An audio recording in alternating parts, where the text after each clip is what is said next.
Hello दोस्तों, good evenings. Official notification से ALP की ऑफिशियल वेबसाइट्स पे रेलवे की आ चुकी है। आरआरबी की ऑफिशियल वेबसाइट्स पे जाके इसे चेक भी कर सकते हैं। क्या क्या मेजर चेंजेस है, इस पे हम लोग आज सेशन में बात करने वाले हैं। क्या स्ट्रैटेजी होनी चाहिए एग्जाम्स के प्रोस्पेक्टिव से, ताकि हम इसमें अपना एक रिजल्ट सिक्योर कर सकें। इसके लिए हम लोग आज के सेशन में बात करने वाले हैं और पूरे प्रिपरेशन के दौरान मैं फ्री ऑफ कॉस्ट आपके साथ रहूंगा। तो चैनल पे नए हैं तो सब्सक्राइब भी जरूर करें। इससे पहले हमारे जो चैनल पे बहुत सारे ऐसे लेक्चर पड़े हुए हैं जो कि आपके लिए काफी इंपॉर्टेंट होंगे, एएलपी के एग्जाम्स के लिए काफी इंपॉर्टेंट होंगे। तो आप जो है चैनल को भी चेकआउट जरूर करें। किस तरीके के एमसीक्यूज आपके क्वेश्चंस पूछे जाते हैं जो कि ट्रेड से रिलेटेड होते हैं, उस पे भी जो है हम लोग बात करेंगे। क्या क्या मेजर चेंजेस हुए हैं एग्जामिनेशंस के पर्सपेक्टिव से, उस पे भी हम लोग बात करने वाले हैं। तो थोड़ा सा जल्दी जल्दी आज करने का प्रयास करते हैं। ये देखिए कब से फॉर्म भरना शुरू हो रहा है। तो 20 जनवरी से फॉर्म भरना शुरू हो जा रहा है। ये एएलपी की पोस्ट है, असिस्टेंट लोको पायलट की पोस्ट है। सेंट्रलाइज वैकेंसी है। एम्प्लॉयमेंट नोटिस नंबर 1/2024 है ये। और ये लास्ट डेट कब सबमिट करने का है फॉर्म, तो 19 फरवरी 2024 तक आप फॉर्म भर सकते हैं। फॉर्म भरने के दौरान अगर कोई गलती आपसे हो जाती है तो करेक्शन के लिए विंडो दे रखा है, 20 तारीख से खुलेगा और 29 फरवरी 2024 तक उसमें फॉर्म में कोई भी अगर गलती हो तो करेक्शन कर सकते हैं। एक्सेप्ट दो चीजों को छोड़ के जिस इसमें मेंशन किया हुआ है इन्होंने कि आप ईमेल आईडी में कोई चेंज नहीं कर सकते और मोबाइल नंबर में कोई चेंज नहीं कर सकते हैं जब आपने एक बार अकाउंट क्रिएट कर दिया है।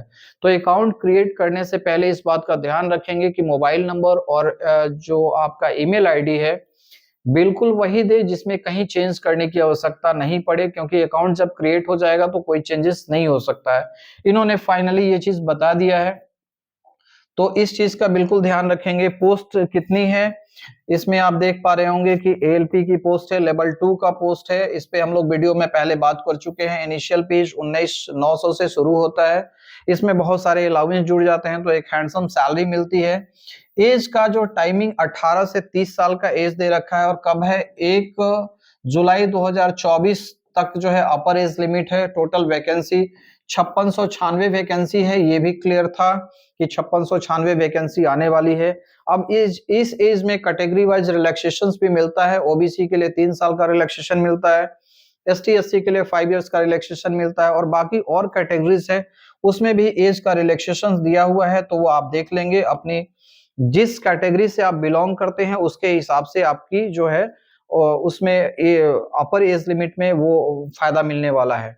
इस बात का और ध्यान रखेंगे कि अपर एज लिमिट में फायदा अगर एक से ज्यादा कैटेगरी से बिलोंग करते हैं, जैसे मान लो कोई एसटी एससी विद्यार्थी है और साथ ही साथ डिसेबल भी है, तो डिसेबल्स में अगर ज्यादा आपको एज का रिलैक्सेशन मिलता है तो वही एज काउंट होगा, दोनों को मतलब मिला के काउंट नहीं होगा। तो इस बात का ध्यान रखेंगे कि कोई एक ही ले सकते हैं कि एक में 5 साल का एज रिलैक्सेशन है और दूसरे में 10 साल का है, तो मैक्सिमम वाला 10 साल वाला काउंट होगा। तो ये सारी चीजों पे इसमें बात की गई है, हमने पहले ही आपको बता दिया ये सारी चीज। अब इसमें आप एक बात देख पा रहे होंगे कि कैंडिडेट्स जो है कैसे आप फॉर्म भरेंगे, इसके लिए सारी जो है क्राइटेरिया दे रखी है। तो हम लोग बेसिकली जो बात करने वाले हैं यहाँ पे देखिए क्लियर लिखा हुआ है कि जब अकाउंट जब क्रिएट करेंगे तो उसके बाद जो है ईमेल आईडी और मोबाइल नंबर में किसी भी तरीके का चेंज नहीं हो सकता है ना। तो ये चीज का ध्यान रखेंगे और 29 फरवरी के बाद कोई भी किसी भी तरीके का मॉडिफिकेशंस या फिर जो है करेक्शंस नहीं हो सकता है जो आपने एक बार फॉर्म में फिलअप कर दिया है। तो इन दो चीजों का बात ध्यान रखेंगे। इसके बाद जो टेस्ट होना है इसमें सीबीटी 1 होना है और सीबीटी 2 टेस्ट होना है। दो तरह का टेस्ट होगा। दो तरह का टेस्ट आप जब क्वालिफाई करेंगे तो इस दोनों टेस्ट में जो है 1/3 का जो है मार्क ये क्या है कि नेगेटिव मार्किंग है, यानी कि इस दोनों में सीबीटी 1 और सीबीटी 2 में नेगेटिव मार्किंग का कॉन्सेप्ट रखा गया है कि एक अगर गलत उत्तर करते हैं तो 1/3 अंक आपका जो आया हुआ उसमें से कट जाएगा। एक और जो टेस्ट होता है कंप्यूटर बेस्ड एप्टीट्यूड टेस्ट, जिसको सीबैट भी कहते हैं। ये दोनों टेस्ट क्वालिफाई करने के बाद सीबैट में आप बैठेंगे और सीबैट को ही साइकोलॉजिकल टेस्ट भी कहते थे, पहले ये साइकोलॉजिकल टेस्ट के नाम से होता था। तो जब इस दोनों को क्वालिफाई करेंगे तब इसमें जाएंगे और इसमें कोई भी तरह का नेगेटिव मार्किंग नहीं है। तो नेगेटिव मार्किंग केवल इस दो जगह पे है, यहाँ पे नेगेटिव मार्किंग नहीं है। बाकी चीज जो है इसमें क्या-क्या आपके सब्जेक्ट्स हैं उस पे भी हम लोग बात करेंगे कि क्या-क्या सब्जेक्ट्स इसमें रखे गए हैं और इसमें चीजें जो है वो क्या-क्या है उस पे भी हम लोग ध्यान देंगे कि किस तरीके से हमें इस एग्जाम्स को प्रिपेयर करना है। अब इसमें आपकी जो अपॉइंटमेंट होगी, अपॉइंटमेंट के समय जो है क्या मिलेगा? स्टाइपेंड मिलेगा ड्यूरिंग ट्रेनिंग ट्रेनिंग पीरियड में। ट्रेनिंग पीरियड जब कंप्लीट हो जाता है तब ये सारी चीज़ें तो ये डिटेल से ये आप थोड़ा देख लेंगे। चूँकि हम लोग जिस पे बात करने वाले हैं उस पे हम लोग फाइनली जो है आते हैं और देखते हैं फिजिकल जो मेडिकल स्टैंडर्ड है A1 का है। ये सारी चीज़ें आपको पता होनी चाहिए फॉर्म भरने से पहले।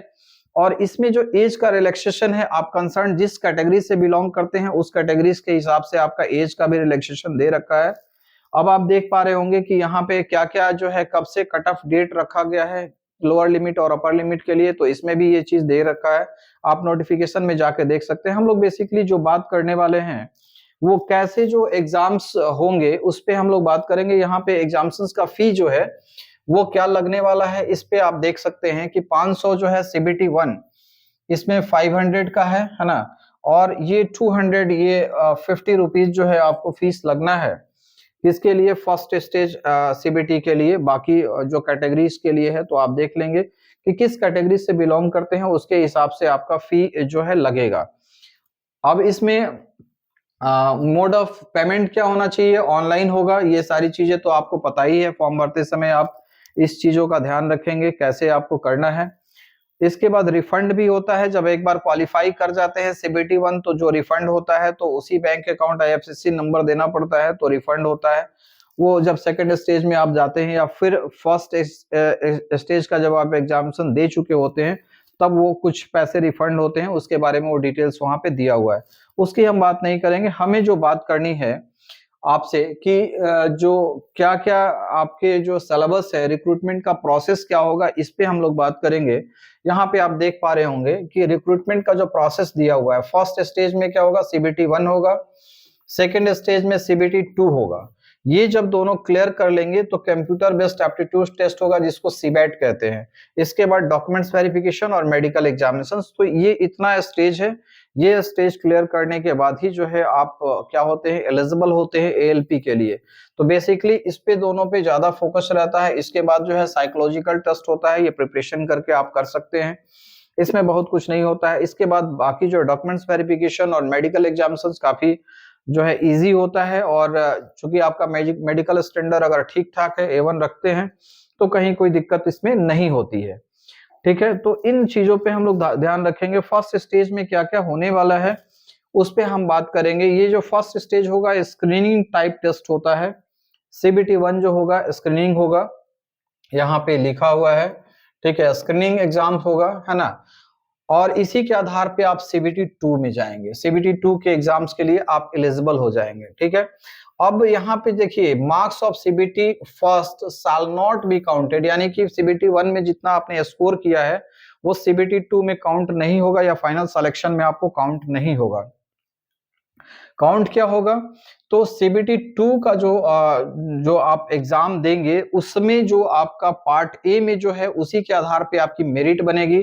उसमें दिया हुआ है कि 70% यही जो चेंजेस किए गए हैं कि जो सीबीटी 2 में जब नीचे चलेंगे तो हम लोग देख लेंगे जो चेंजेस है, वहाँ से हम आपको बता देंगे। अब पैटर्न्स क्या होगा सीबीटी 1 का, ये आप देख लें। ड्यूरेशन 60 मिनट का है, नंबर ऑफ क्वेश्चन 75 है और मैक्सिमम मार्क्स जो है 75 है, यानी 1 मार्क्स का 1 क्वेश्चन होगा। अगर एक गलत उत्तर करते हैं तो 1/3 मार्क्स कट जाएगा। नॉर्मलाइजेशन होगा, नॉर्मलाइजेशन चूंकि बहुत सारे शिफ्ट में एग्जाम होता है तो ये नॉर्मलाइजेशन भी होना है।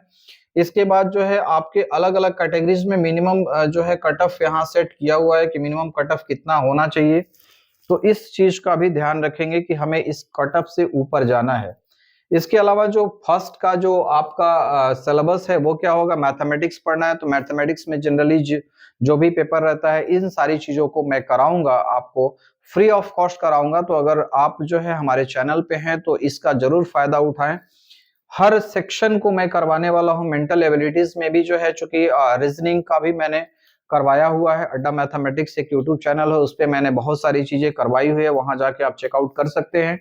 डिस्क्रिप्शन में मैं उसका लिंक दे दूंगा। साथ ही साथ जो ट्रेड से रिलेटेड जो चीजें हैं वो ITI Academy 247 पे मैं इस चीज को करवाऊंगा। तो सेशन में बिल्कुल बने रहें और आपको यहाँ से 100% जो है चीजें मिलेगी और अच्छी चीजें मिलेगी, क्योंकि ये हमें पता है कि ट्रेड के जो है किस तरीके के क्वेश्चंस आते हैं और काफी इंपॉर्टेंट हो जाता है वहां पे। इसके अलावा जो है CBT 1 में आपका जनरल साइंस का एक पेपर होगा। जनरल साइंस में जो है physics chemistry and life science है, यहाँ पे दिया हुआ है physics chemistry and life science 10th level का होगा। ये CBT 1 के लिए है। जनरल अवेयरनेस का पेपर होगा जिसमें करंट अफेयर, साइंस, टेक्नोलॉजी ये सारी चीजें होगी। सेकेंड स्टेज CBT जो है काफी इंपॉर्टेंट है। बहुत सारे विद्यार्थी सोचते हैं कि पहले पास करें इसके बाद जाएंगे, और इसमें CBT 2 में जो है shall be limited to 50 times, है ना। यानी कि CBT 2 में उतने ही लड़के जितने पोस्ट हैं उसके 15 गुने जो है यहाँ पे CBT 2 में CBT 2 के बाद जो है लिए जाएंगे। ठीक है, total number of candidates to be shortlisted for CBT 2 shall be limited to 15 times. यानी कि CBT 1 से CBT 2 में जाएंगे तो उतना जितना वैकेंसी है उसका 15 गुना कर दो, उतना ही CBT 2 में जाएंगे। इस बात का ध्यान रखेंगे। तो ये चीजें हैं। इसके अलावा फाइनल जो पैनल होगा ALP का will be prepared on the basis of the marks and merit candidates in CBT 2 and CBT CBAT। इस दोनों को मिला के ही जो है फाइनली जो है आपका क्या बनेगा, मेरिट बनेगा। ये बड़ा इंपॉर्टेंट है। फाइनल पैनल जो होगा उसमें CBT 2 का रोल है और CBAT का रोल है। उसमें भी CBT 2 में केवल पार्ट A का यहाँ और क्लियर किया है। इसमें हम लोग और जब देखेंगे तो यहाँ पे क्या क्या क्लियर किया है इन्होंने सिलेबस के साथ साथ, ये सारी चीजें यहाँ पे क्लियर की है। देखिए यहाँ पे CBT 2 का जो है ये में 2 पार्ट्स में होगा, पार्ट A होगा और पार्ट B होगा। इसकी चर्चा हम लोगों ने पहले भी की थी। और इसमें जो है 2 घंटे 30 मिनट का समय मिलेगा। टोटल क्वेश्चन 175 होंगे। 175 में पार्ट A में जो है 100 क्वेश्चंस और 75 क्वेश्चन पार्ट B में होंगे। पार्ट A के लिए 90 मिनट का समय है, पार्ट B के लिए 60 मिनट का समय है। टोटल मिला के आपको जो समय होता है 2 घंटा 30 मिनट का है। तो अलग अलग दोनों का जो है समय दिया हुआ है, पार्ट A के लिए अलग और पार्ट B के लिए अलग। यहाँ पे भी नेगेटिव मार्किंग है, 1/3 भाग जो है कट जाएगा आपका अगर आप कोई गलत उत्तर करते हैं। नॉर्मलाइजेशन यहाँ भी है। अब यहाँ देखिए ये इंपॉर्टेंट चीज है, इसका ध्यान रखेंगे और चेंजेस है। Part A minimum pass percentage for eligibility, ये जो है कितना है ये दे रखे हैं। इसमें only the marks scored in part A shall be counted, यहाँ पे लिखा हुआ है only the marks scored in the part A shall be counted. यानी कि जो मार्क्स होगा स्कोर ए पार्ट ए में जो आपने स्कोर किया है मार्क्स वो काउंट होगा for shortlisting of candidate for further stage of this recruitment process. समझ में आया? इसका मतलब है कि जो CBT 2 का पार्ट ए होगा वही केवल जो है काउंट होगा आपको शॉर्टलिस्ट करने के लिए। Provided the candidate irrespective community is able to secure qualifying marks 35% in part B. और दूसरा पार्ट बी जो है वो क्वालिफाइंग नेचर का है, उसमें 35% मार्क्स आपको लाना ही पड़ेगा।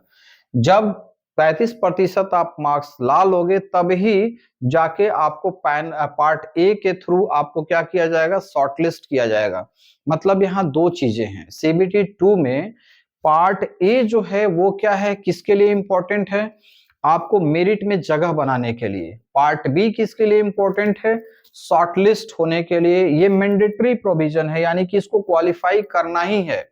पार्ट बी में 35% लाना ही है। अगर नहीं लाओगे तो पार्ट ए में चाहे जितना भी नंबर ला लो, अगर इसमें 35% से कम नंबर आता है तो आप क्वालिफाई नहीं कर पाओगे अगले स्टेज के लिए। और अगला स्टेज क्या है, CBAT है, जिसको कि साइकोलॉजिकल टेस्ट भी कहते हैं, कंप्यूटर बेस्ड साइकोलॉजिकल टेस्ट है। तो उसके लिए आपको ये चीजें करनी पड़ेगी। तो ये सारी चीजें आपको पता होनी चाहिए। साथ ही साथ जो वेटेज का प्रोविजन किया है इन्होंने कि कितना वेटेज किसका दिया जाएगा, ये भी हम लोग आगे देखेंगे कि इसमें CBT 2 को कितना वेटेज दिया जा रहा है और इसको बाकी उसके बाद जो फर्दर जो है CBAT होता है उसको कितना परसेंटेज का वेटेज दिया जा रहा है। सिलेबस क्या है, जनरली जो मैथमेटिक्स का जो सिलेबस वो वही होता है। जनरल इंटेलिजेंस एंड रीजनिंग का भी जो सिलेबस जो है वो पीटी वाला ही सिलेबस है। अंतर कहाँ पे है, यहाँ पे अंतर है बेसिक साइंस एंड इंजीनियरिंग का, और ये अंतर जो है बहुत सारे विद्यार्थियों को मेरिट से बाहर कर देता है, क्योंकि इसको बहुत सारे विद्यार्थी छोड़ देते हैं, और जबकि काफी आसान चीजें हैं। और इसका प्रिपरेशन मैं फुल्ली प्रिपरेशन कराऊंगा, हर एक टॉपिक का प्रिपरेशन कराऊंगा। तो सेशन में बने रहें और हमारे जो है चैनल पे बने रहें। इस प्रिपरेशंस को करने के लिए पूरा फ्री ऑफ कॉस्ट होने वाला है, कहीं कोई दिक्कत नहीं है। इसके अलावा जो पार्ट बी का जो सिलेबस है वो भी मैं करवाने वाला हूं। उसमें जो है आपका मैकेनिकल ट्रेड ग्रुप्स का, फिटर का मैं करवाऊंगा, बाकी की मैं अभी बात नहीं करूंगा, क्योंकि हमारे पास अगर वैसी अवेलेबिलिटी होगी तो बाकी का भी करवाया जा सकता है। पहले मैं फिटर ट्रेड्स के लिए करवाऊंगा। Part B only qualifying test है ना। और इसका जो क्वेश्चंस होगा वो कहां से होगा, वेरियस ट्रेड सिलेबस जो डीजीटी के तरफ से जो दिया गया है। डीजीटी क्या होता है, जो आईटीआई की जो पढ़ाई होती है वो डीजीटी सिलेबस बनाता है कि किस ट्रेड का सिलेबस क्या होना चाहिए। तो हमें अच्छे ढंग से पता है कि इसका सिलेबस क्या है, और इसी तरह का जो सिलेबस से क्वेश्चन आपके आईटीआई के सीबीटी एग्जाम्स में भी आते हैं। तो अगर उस लेवल पे हम लोग तैयारी करें तो पार्ट बी मेरा कहीं भी छूटने वाला नहीं है, इस बात की गारंटी है 100%। आगे अगर आप चलेंगे, चूंकि 35% लाना मैंडेटरी है, वो जरूरी है। अगर आप नहीं स्कोर कर पाओगे तो मेरिट में आने के बावजूद भी आप बाहर हो जाओगे। तो इस चीज का ध्यान रखेंगे, 35% और लाना है ना। क्वालिफाइंग परसेंटेज है 35। All candidates irrespective of the category और कम्युनिटी, यानी कि यहाँ पे 35% सभी के लिए मैंडेटरी है, यानी कि कोई भी कैटेगरी से बिलोंग करते हो, यूआर हो, ओबीसी हो, एसटी एससी हो, या कोई भी कैटेगरी हो, वो 35% इसमें लाना ही लाना है। किसमें, जो सीबीटी 2 का बी पार्ट बी है उसमें लाना है। तो इस बात का ध्यान रखेंगे। और ये सारा जो सिलेबस है ये आपको डीजीटी के ऑफिशियल वेबसाइट dgt.gov.in पे भी उपलब्ध है। मैं फिटर का बिल्कुल सिलेबस के साथ आपको पढ़ाऊंगा, और साथ में साथ इस चीज की तैयारी तो मैं बेसिक साइंस एंड इंजीनियरिंग की, क्योंकि इसमें बहुत सारे ऐसे चीज हैं जो कि आपके साइंस की चीजें हैं यहाँ घुसी हुई है, और इसको बच्चे छोड़ देते हैं, और यहाँ से क्वेश्चंस काफी इजी पूछता है। ध्यान नहीं रहने की वजह से इसमें सिलेक्शंस नहीं हो पाता है। तो ये सारी चीजें जो है बिल्कुल आपको करनी है, तो बिल्कुल साथ में रहें। इसके साथ साथ बाकी जो आपकी कितनी पोस्ट है, किस और क्या क्या सिलेबस है, ये सारा जो है कौन कौन से ट्रेड हैं उसकी बात इन्होंने की है। यहाँ पे आप देख सकते हैं कंप्यूटर बेस्ड एप्टीट्यूड टेस्ट, यहाँ पे आप ये क्लियर किया हुआ है कि किसका क्या जो है वेटेज दिया गया है। अब ये सीबैट जो होगा वो कब होगा, सीबीटी 1 पास कर लिया आपने, फिर सीबीटी 2 पास कर लिया, इसके बाद जो है सीबैट आपको होगा। और यहाँ पे 8 टाइम्स कैंडिडेट्स को बुलाया जाएगा, वहां 15 टाइम्स है और 8 टाइम्स यहाँ पे बुलाया जाएगा।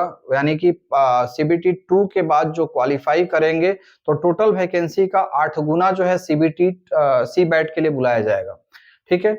और ये कैसे आपको शॉर्टलिस्ट कर रहे हैं यहाँ पे भी इन्होंने बताया है, shortlisted for CBAT on with the basis of their marks in part A of CBT 2, उसके बेसिस पे जो है आपका सिलेक्शन होगा। And application of reservation should provided the qualifying in part B of CBT, ये तो पता ही है कि पार्ट बी में आपको क्वालिफाई करना है। ठीक है, ठीक बात समझ में आ गई इतनी बात। बाकी एक जगह पे इन्होंने क्लियर किया है, और वो चीजें कहाँ है थोड़ा सा कि कितना वेटेज किसका होगा। इन्होंने यही बताया है कि पार्ट ए का जो वेटेज है ये जो है 70% वेटेज इसको देंगे, और इसको 30% वेटेज इसको देंगे सीबैट को। दोनों को मिला के ही जो है आपका मेरिट बनने वाला है। तो इस बात का ध्यान रखेंगे कि इसमें जितना भी मार्क्स आपने स्कोर किया उसका 70% और 30% जो है इसका वेटेज इन्होंने दिया है। ठीक है, ये कहीं पे लिखा हुआ होगा, इसको हम लोग देख लेते हैं कि कहाँ पे ये चीजें जहाँ पे आएगी उसको मैं देख के आपको बताता हूँ कि किस जगह पे है।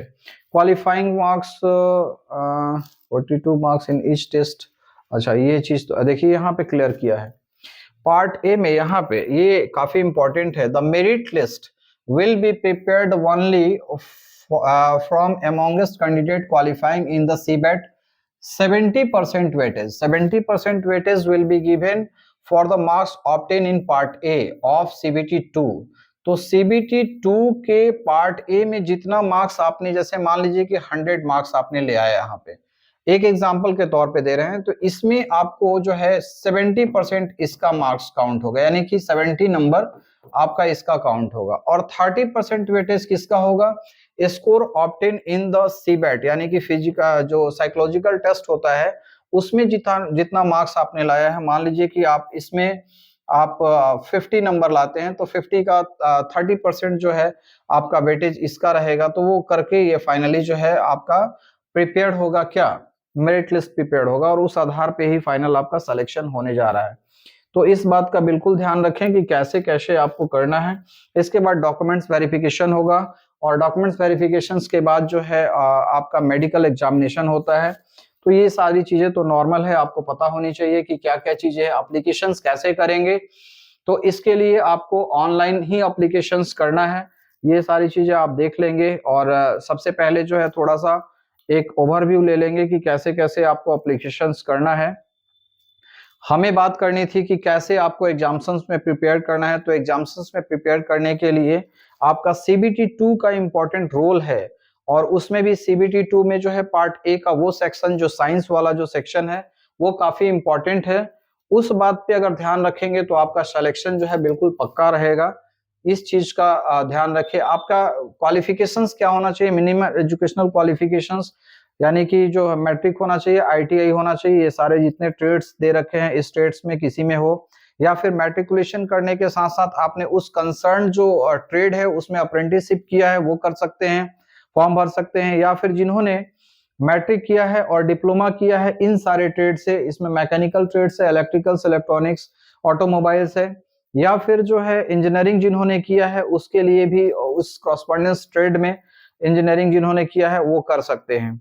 तो इसमें हम लोगों ने देख लिया। अब आएंगे डिटेल्स, वैकेंसी जो है किस जगह पे कितनी वैकेंसी है, इस बात को जरा देखें कि कौन से जोन में कितनी वैकेंसी है। आरआरबी ये दे रखा है, एक आरआरबी में एक से ज्यादा जोन है। वही प्रेफरेंसेस की बात हो रही थी कि अगर किसी आप एक आरआरबी में भरते हो तो पहले प्रायोरिटी पे इसको रखना है कि इसको रखना है। तो इस दोनों में से आपको सिलेक्शन करना है कि पहले प्रायोरिटी में किसको, जैसे डब्ल्यूआर, जैसे मान लें भोपाल में आपने भरा, तो भोपाल में 2 जोन है, तो डब्ल्यूआर को फर्स्ट प्रायोरिटी में रखोगे कि इसको रखोगे, ये आपके ऊपर डिपेंड करता है, वहां फॉर्म भरते समय मांगा जाएगा। तो ये आप जरूर देख लेना कि कैसे आपको करना है। फाइनली हम लोग देख पा रहे होंगे कि जो वैकेंसी है, जोन वाइज जो वैकेंसी है, ये कितनी है यूआर के लिए, फिर एसटी एससी के लिए, ओबीसी के लिए, और ये टोटल जो वैकेंसी का डिटेल्स है ये सारा यहाँ पे दिया हुआ है। तो यहाँ पे आप देख पा रहे होंगे कि टोटल वैकेंसी जो है यूआर के लिए इतनी है। फिर जो है बाकी अपने ग्रुप में आप देख लेंगे कि जो वैकेंसी है, फाइनली हमारे पास जो वैकेंसी है 5696 है। आप किस जोन में भरना चाहते हैं वो आप अपने हिसाब से आप देख लें कि हमारा कौन से जोन में हम कंफर्टेबल होंगे। उसके आधार पे आप क्या करें कि फॉर्म्स को फिलअप करें, अपने रिस्पेक्टिव जो है किस कैटेगरी से बिलोंग करते हैं, यूआर से हैं, एसटी एससी से हैं, ओबीसी से हैं, उसके हिसाब से भी आप चेकआउट कर लेंगे कि कौन से हमारा जोन हमारे लिए सही रहेगा, कौन सा आरआरबी हमारे लिए सही रहेगा, क्योंकि एक ही आरआरबी का चयन करना है। तो इस बात का बिल्कुल ध्यान रखेंगे। तो चलिए सेशन में और फिर नेक्स्ट में हम लोग अलग वीडियो में इस पे बात करने वाले हैं, और इससे रिलेटेड टॉपिक पे हम क्वेश्चंस को करवाने वाले हैं। एएलपी से रिलेटेड जैसे टेक्निकल के जो क्वेश्चंस है उसको, या बेसिक साइंस वाले जो क्वेश्चंस है उसको करवाने वाले हैं। तो आज के लिए बस इतना ही। सेशन में जुड़े रहें और चैनल को सब्सक्राइब जरूर करें। Okay, thank you very much.